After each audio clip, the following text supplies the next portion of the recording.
手操纵，黑云翻涌，恶意伺机而动。我大喝一声，地面卷起狂风。哦哦哦哦，不必歌颂，我本就骁勇，无法忍受呼救震耳欲聋，那就别回头，我来终结战斗。当笼中的困兽，那不像我，是消极的等候，那不是我，深水中觉醒封藏的力量，一无生之需求，正义存亡，别太慌张，火力登场。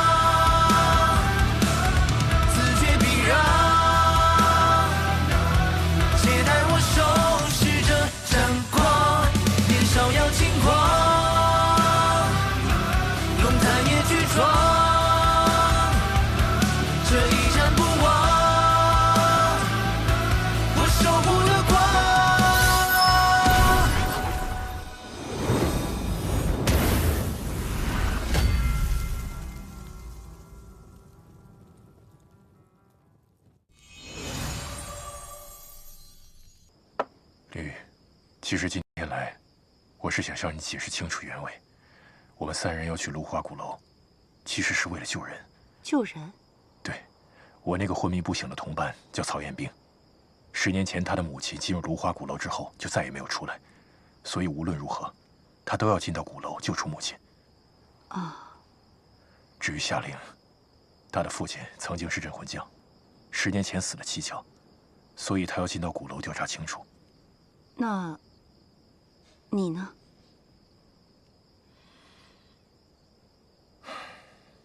我自然是为了水儿。水儿？你女儿吗？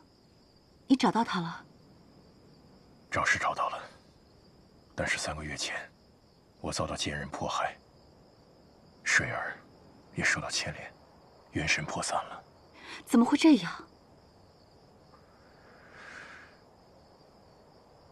我听说芦花鼓楼里面有一个叫蓬莱的秘境，其中含有神之力量，而且能够净化污秽，有回春万物的功效。所以我就在想，我能不能进到鼓楼里面，利用这种力量救回水儿。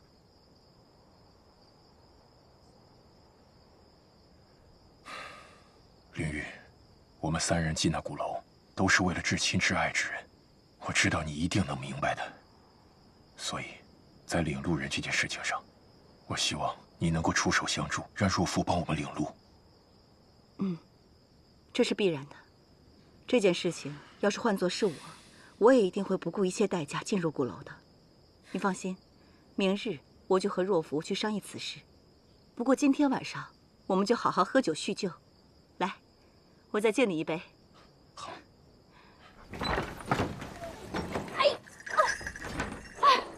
我真是不能理解了，你酒量这么差，你还拼什么酒啊？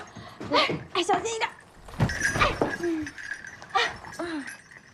我没醉，我还能喝，拿酒，拿酒来。颜若夫，你是不是不逞能憋出什么大病啊？哎呀，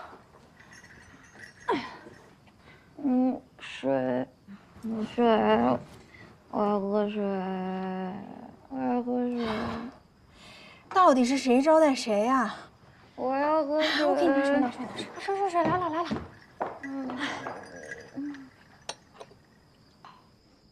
我再敬你一杯。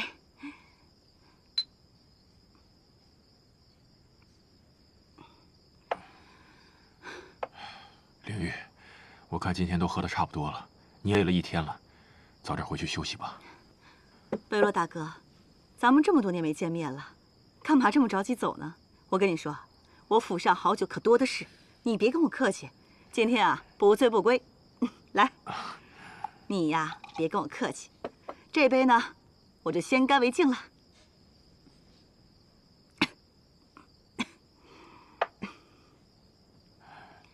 林雨，我记得你有内伤在身，你喝那么多酒，我怕你伤势会加重。今天还是点到为止吧。啊，我一个女将军，哪这么娇弱？没事的，更何况今天是遇到故人，所以啊，我们今天必须是不醉不归。接着喝，来。好。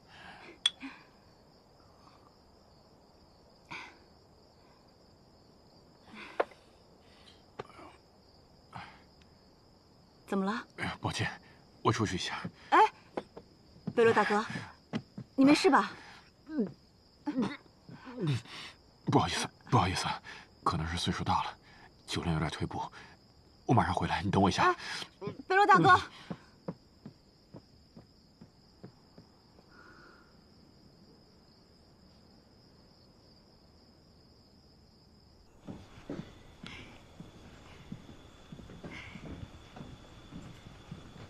曹元兵呢？在房间吗？肯定在房间吧？你喝完酒了？这么快叙完旧了？先别说了，进去看看。啊？看什么呀？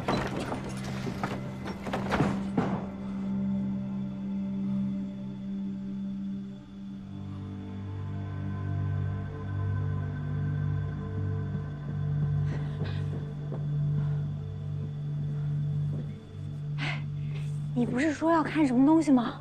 看着没？先关门。啊？关门。什么情况？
尊圣主之际，以无懈为美，弃地狱，换六道。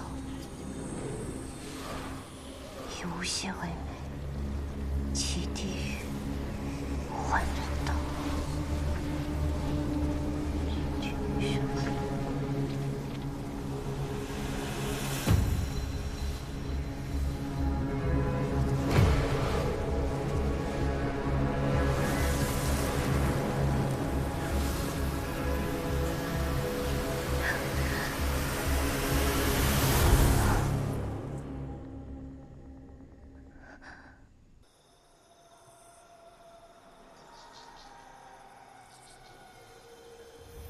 尊圣主之际，以无懈为美，弃地狱，换六道尊主之身。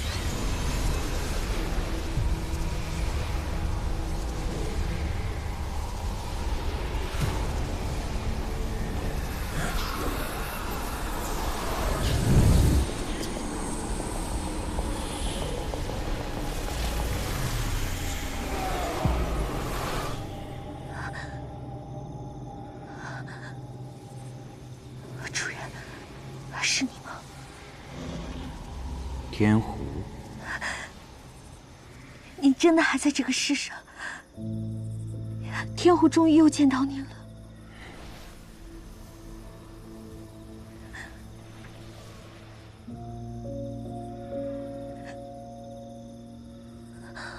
几千年都过去了，你这小狐狸还是那么爱哭。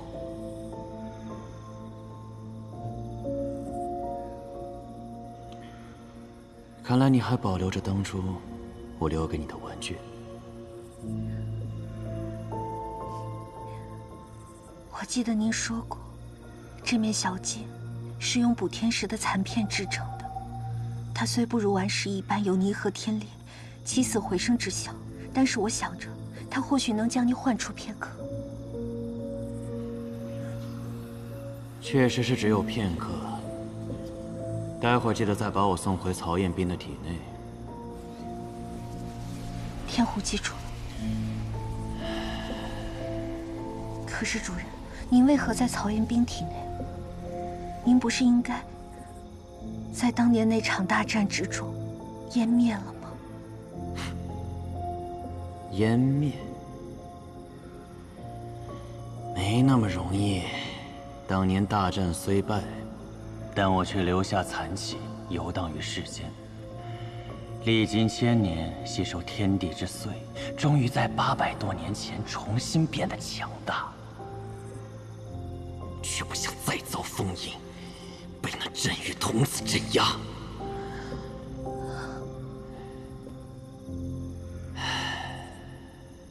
但就在不久前，曹彦斌这小子从天而降，不仅让我得以重见天日，还因为他的武神躯，我多了一个寄生之所。原来您就有这般遭遇，难怪曹彦斌会如此厉害，竟然是借助了您的强大力量。但更妙的是，曹彦斌他居然想去芦花鼓楼。你可知道那芦花鼓楼里面有什么？我听说，那里面有个蓬莱，里面有着至高无上的神之力量。那你可知道那神指的是谁？那力量又归谁所有呢？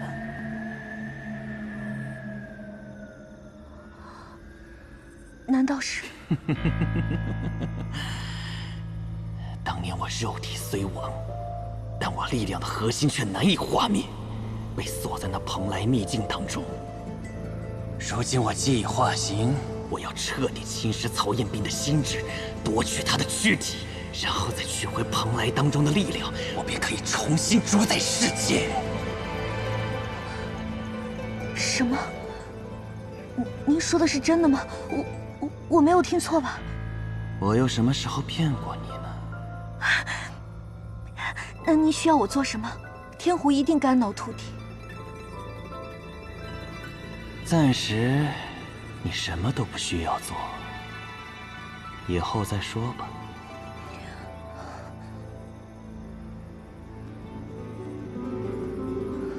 主人，其实曹彦斌前往芦花鼓楼，并非是巧合，而是有人故意指引。有人指引？什么意思？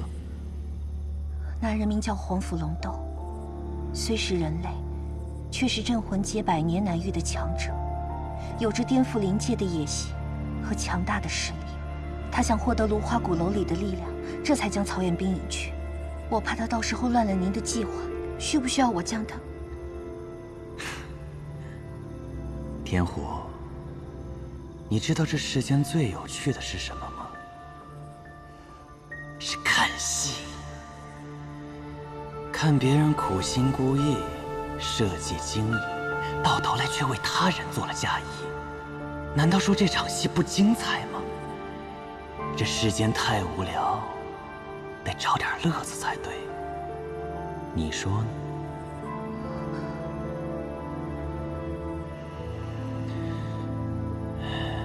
乖，我会再来看你的，小狐狸。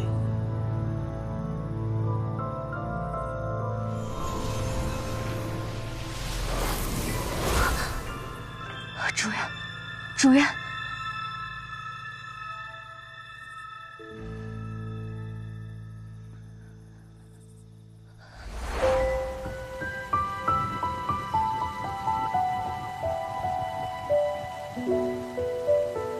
主人，我这次可以将狐狸耳朵变没了。不错，这次变得非常好。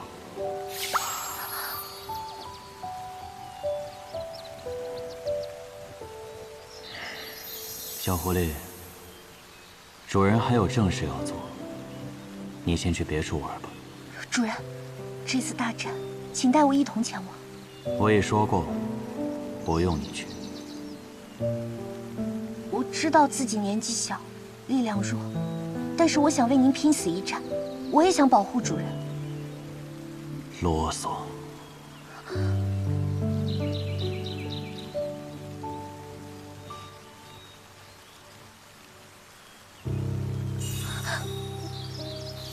主人，小狐狸，我会再回来找你的。主人，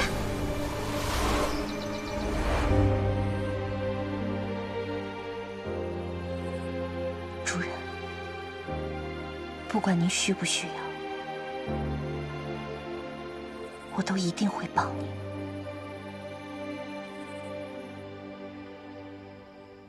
什么？你说严将军故意支开我们，是为了对曹元斌？确定吗？我也只是猜的，本来打算晚上少喝2杯就回来的。但是颜灵玉，他非要拉着我，就算是忍着内伤，也要跟我一醉方休，就像是在拖延时间。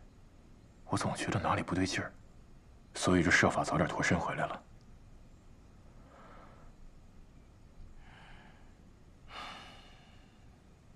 希望是我多想了吧。我觉得是你多想了吧。不过我们刚到灵峰街，就跟踏风族的人结下了梁子，你难免警惕一点。但是看到他现在没什么事，我们也不要乱猜忌，以免冤枉了好人。有道理，可能是那么多年走南闯北，警惕惯了。哦，对了，你今天跟严将军喝酒，有没有提正事儿？你说领路人，提了，非但提了，而且我还跟他解释了为什么我们要去芦花鼓楼。他倒是没有推脱，很爽快的就答应让颜若抚慰我们领路。这就答应了，没提什么条件？条件没提条件呀。可能是我们帮灵峰街搞定了石火王，他投桃报李，也算是人之常情。No，我觉得事情没有那么简单。所以你的意思是觉得颜灵玉他是表面对我们热情，其实对我们另有所图？图的还不小呢。结合他今天晚上极力挽留你，我严重怀疑他的目的是图什么？图你！真的，我觉得他是图你。时间不早了，早点休息吧。我真的是这么认为的。其实我已经分析过了。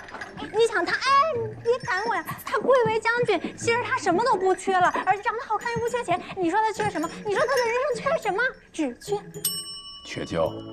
早点睡觉，别下酒。哎呀，那我再说一个，就一个，认真的。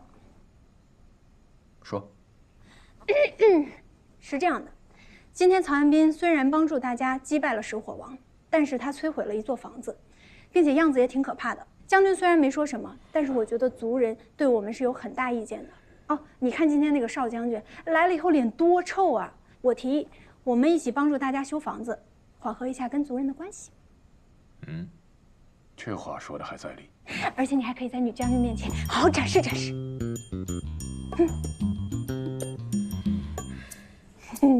我其实还有一点别的创意可以给你说，你要不要听听啊？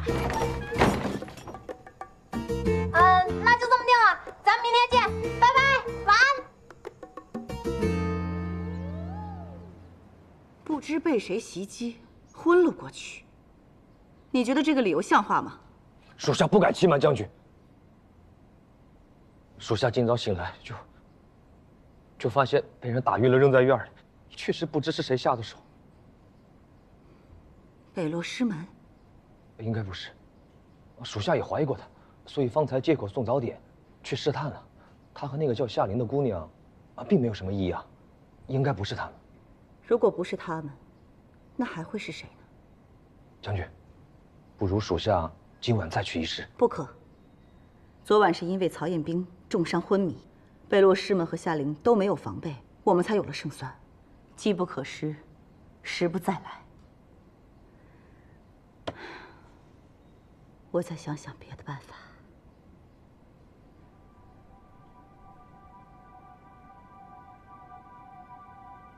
你传我命令，明日我要设宴，款待客人。您这是何意啊？要解决对手，未必就得打打杀杀。你照我说的安排下去就好了，到时候你自然会知道的。是。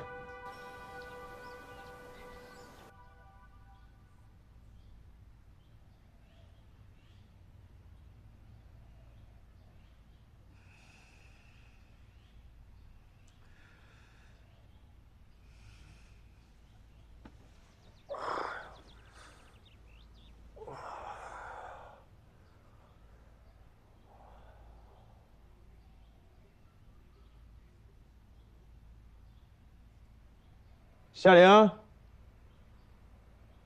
北龙，人呢？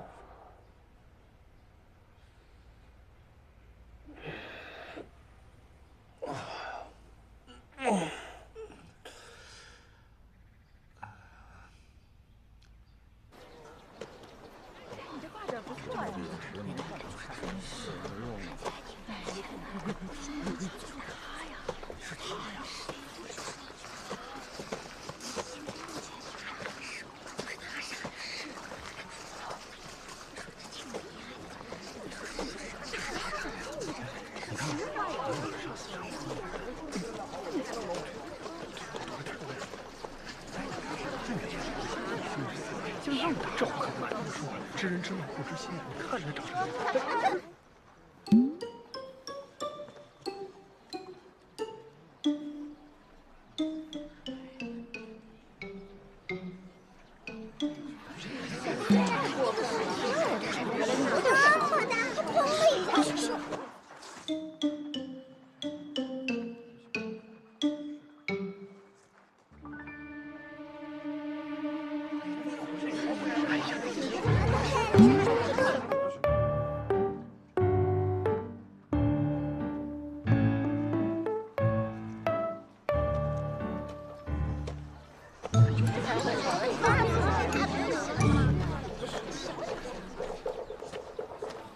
老板，来顿包子。哎，好嘞啊，稍等。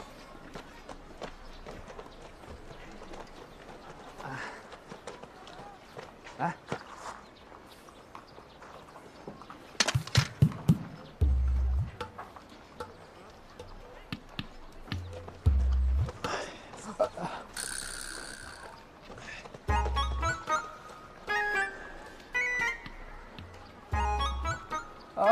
给您了，给您。脏了。哦，我去给你换一个。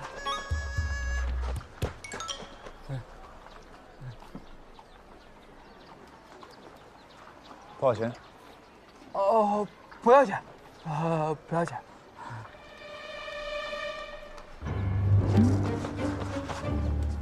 为什么不要钱？好吧，好吧。你不会说话？好吧，好吧，好吧。你刚才不都说的好好的吗？好吧，好吧，好吧，好吧，好吧，好吧。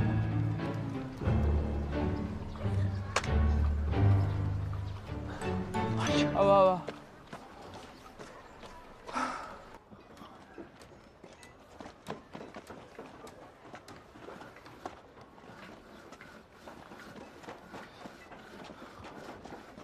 夏玲北楼在哪儿呢？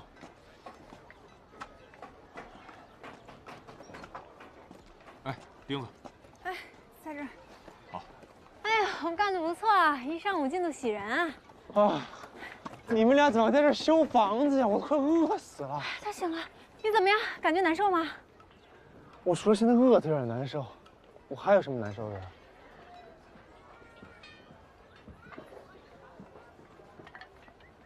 你什么都不记得了？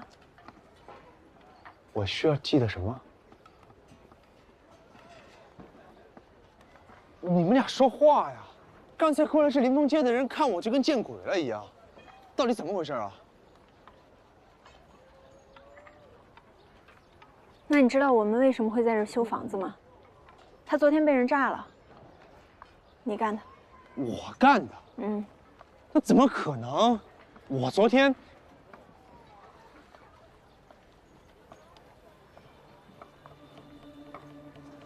哎呦，相公，你快来！咋了？你看是不是那个人？把咱们房子推倒那个？就是他。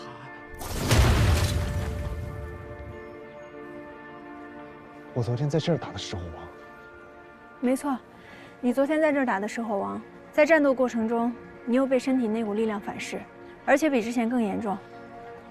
然后你就把这栋房子给炸了。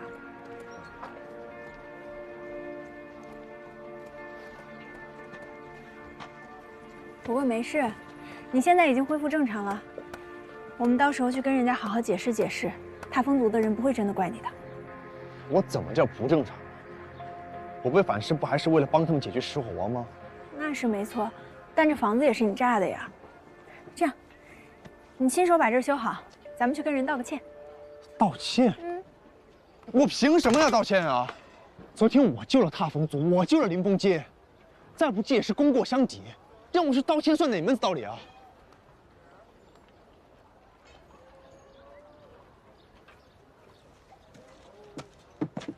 哎，你们两个，不是，这是什么反应啊？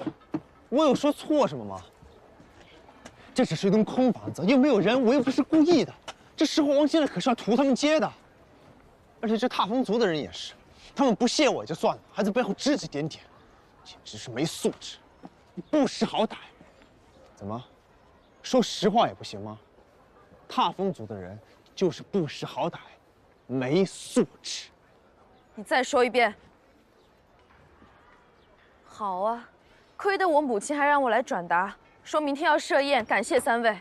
没想到踏风族在你眼里就是这么不堪，那你倒是走啊，留在这儿干嘛？邵将军，我留在这是为什么？你又不是不知道。要不是看你是领路人，我现在就不是跟你吵架，而是打架。好啊，打就打，谁怕谁啊？我当然不怕了，我怕你怕我。你们都冷静一点，有话好好说不好吗？没你的事儿。就凭你那3脚猫的功夫，昨天要不是我，石火王早就把这一锅给端了。你菜也就不说了，还没有自知之明。我好心好意说要出手帮忙，你把我锁在那儿说我吹牛，现在呢，打不打脸呢？哎，曹云斌，你别说了，越说越过分了。你解决了石火王又怎么样？我看你跟石火王就是一路货色，石火王还没炸房子呢。我看你要是达不到目的，只会比他更坏。邵将军，你这么说就离谱了，有点过分了。我是好是坏得看对谁。我现在对林峰街自然是好的，那日后可就说不准了。毕竟，未来的镇魂将是你嘛。你，哼！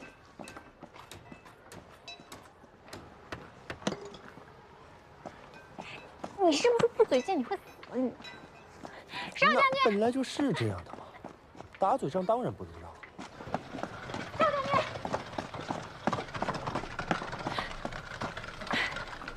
你别理曹元斌的，他这个人就这样，说话专挑难听的说，但实际上心里不是这样想的。你们一个唱红脸，一个唱白脸，配合倒是挺默契。既已经得罪了我，就不要再来讨好。你之所以追过来，不就是还想着我要给你们领路吗？不是你这个人怎么这么不知好歹啊？虽然曹元斌今天说的话大部分是错的，但有一句话是对的，是我们救了你，别人对我们什么态度我不管，至少我们不欠你的吧？是你们救了我，我在这里给你们道谢了，满意了吗？我不满意，你这是什么态度啊？这是道谢的态度？这就是我道谢的态度，你爱接受不接受？我不接受。我告诉你，你要不然别谢，你要是想谢的话，就认认真真看着我的眼睛，好好说声谢谢。我不。想让我好好谢你，也不是不可以，但有个条件。条件？我们俩好好的打一场，不用守护元神。你怎么又想跟我打呀？昨天不是已经拼过9了吗？你醉成那样，连扶都扶不起来。昨天的不算，我们真刀真枪的打一场，你敢不敢？你到底为什么这么想跟我打架？我得罪你了？不敢就直说了。有什么不敢的？谁怕谁啊？好，那说好了，明天傍晚，灵峰山山顶。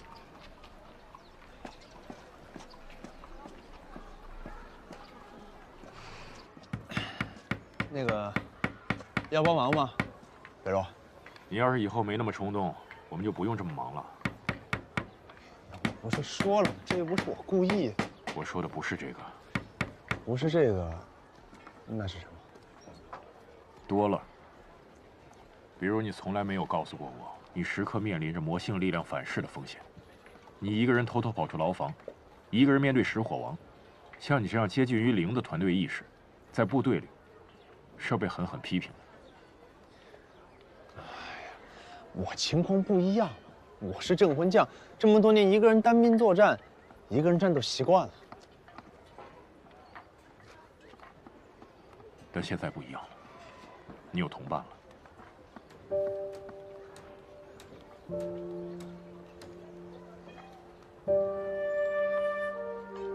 不是说要帮忙吗？还不快点！行，那既然是同伴，教教我呗。挑钉子会吗？啊，来。啊，行。那你帮我扶着，我来钉。给。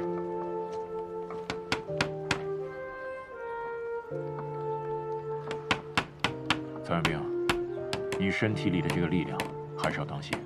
虽然颜若甫说你像石火王，说点夸张了，但也值得你警醒，不要到时候真的被魔性反噬，做出一些不可挽回的事情。怎么可能？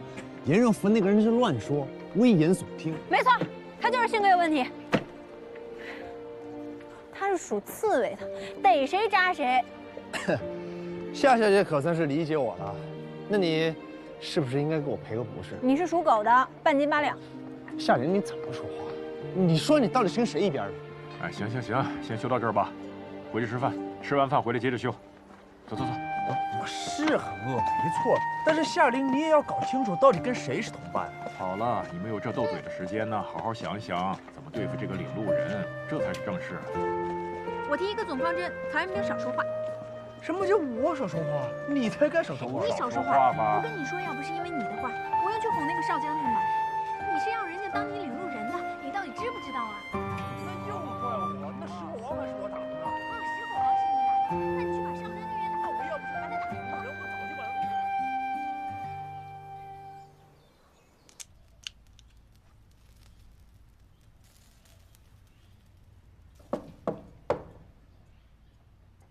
请进。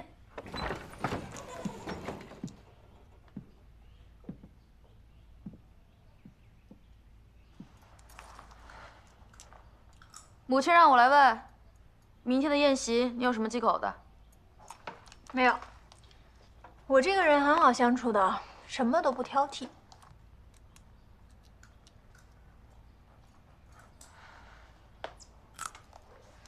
我都回答完了，还有什么要说的吗？明天就是我和你的比试。我知道啊。你都不问问要比什么吗？不是打架吗？我知道啊。哎，又生气了？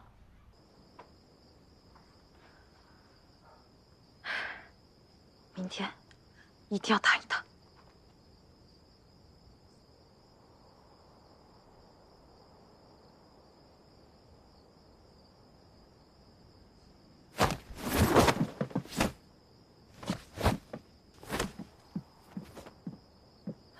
算了，人家已经主动提出让你关心一下比试内容了，你好歹也要配合一下，求人要有求人的姿态。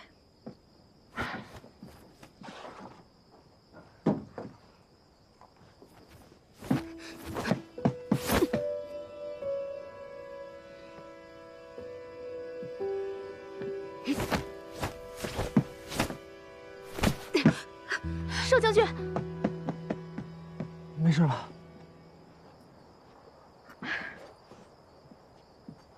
没事儿。少将军，您这又是何苦呢？我生来就比别人弱，所以更加不能偷懒。我不想被别人看不起，看不起到觉得随便打打就能赢。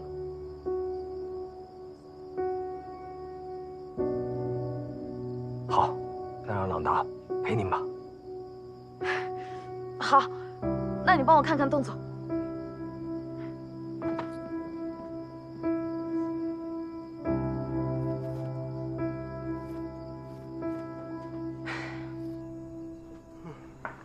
这么晚了，你不能放我去睡觉吗？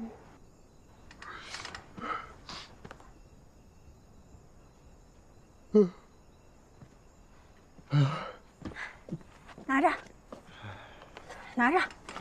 今晚颜若甫不睡，我不睡。啊，准备好了吗？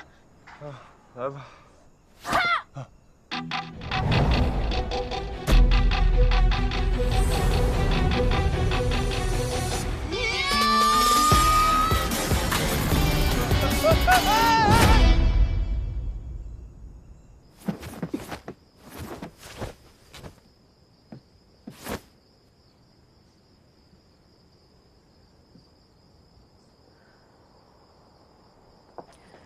朗达，要不你陪我打一场？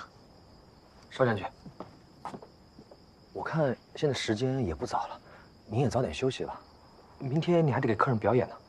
表演？什么表演？其实我是顺道替将军给您带个话，明日宴席有贵客在列，要您表演节庆式的舞蹈。什么？母亲让我给他们跳舞？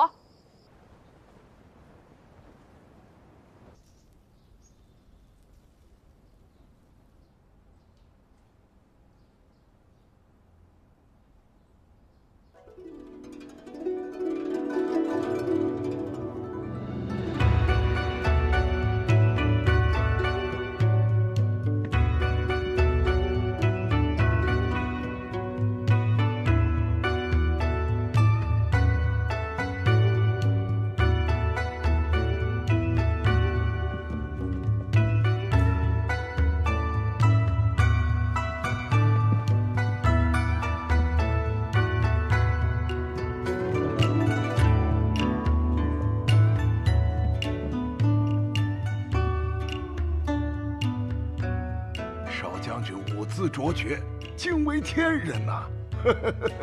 是啊，邵将军平日只会在节日庆典才会献舞，加油！今日啊，算是为那3位破例了。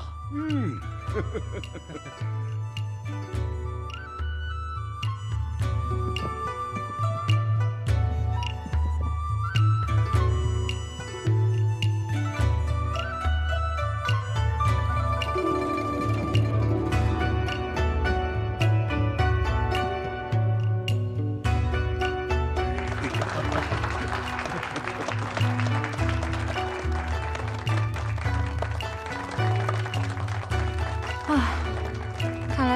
流行让小孩表演节目，人类的习惯还真是差不多。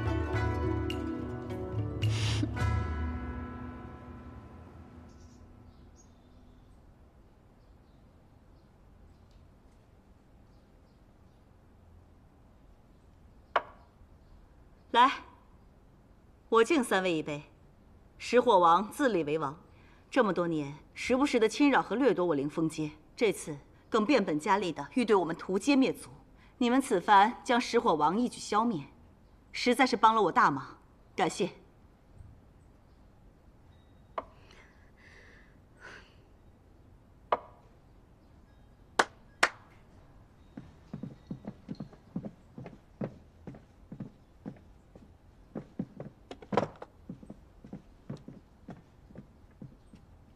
将军，这是我族对3位表示的感谢。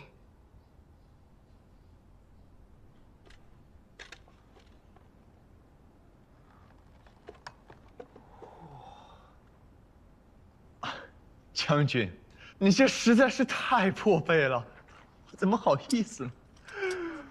发财了，发财了！这么多灵币，待会儿就销量不太开心死啊！我罗刹街终于也富起来了。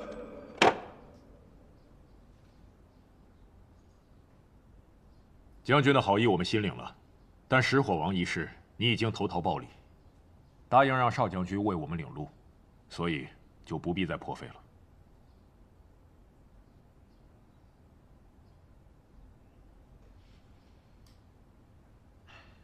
不错，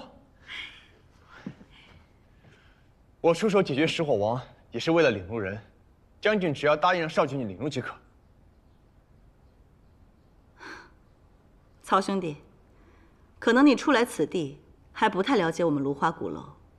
鼓楼作为传说中神明的居所，其中凶险莫测，数千年来，凡是想进入者，从来都是有进无出的。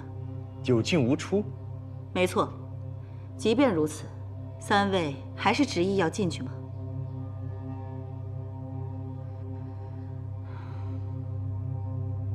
在绝对危险面前，知难而退其实并不可耻。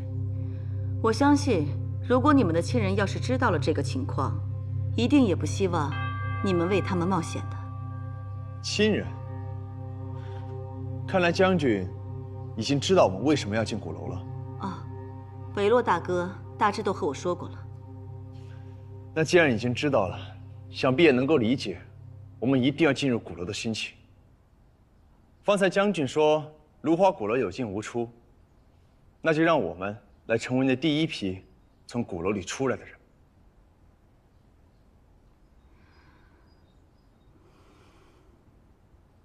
既然如此，那我就不隐瞒三位了。其实我族自古以来都有个规定，凡是想进入芦花鼓楼之人，都必须先经历先祖设下的试炼，只有通过试炼之人，才有资格由领路人带着进入鼓楼。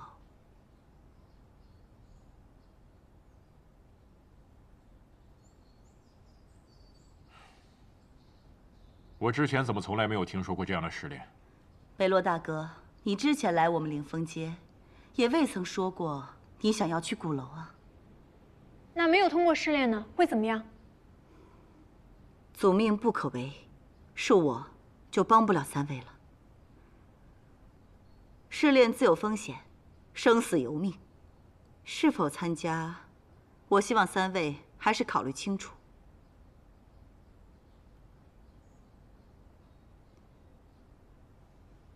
将军，我想问一下，10年前的那批人，他们也经过了试炼？那是当然。好，既然这次试炼是你踏风族传统项目，那我尊重。10年前的那批人能够通过，我们没理由不能。我参加。我也参加。很好，我非常欣赏三位的意志和勇气。那行，这试炼呢，我就定在明日了，期待三位的表现。将军，我还有一事。如果我们通过了试炼，将军能保证让少将军一定为我们领路吗？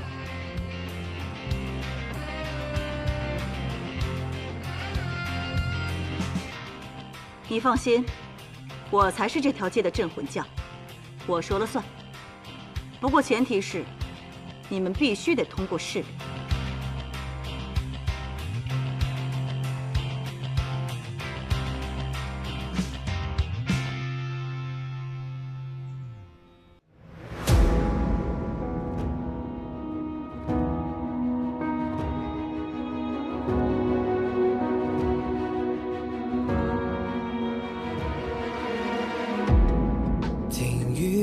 心中在蚕食着一年，看具象的世界颤动着漫漫琴弦。我们穿过浓烟，无畏风浪过街，便赤足上前。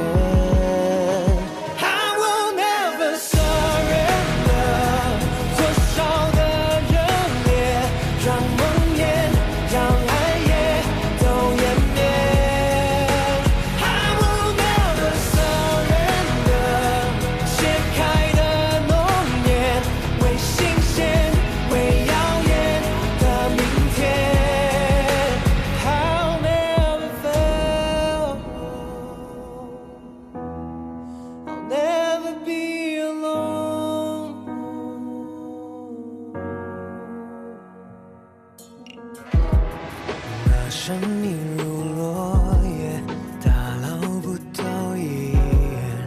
我蒙蔽的双眼，来窥破未知凶险。在命运的刀尖，面向至暗伤源，感动成一缘。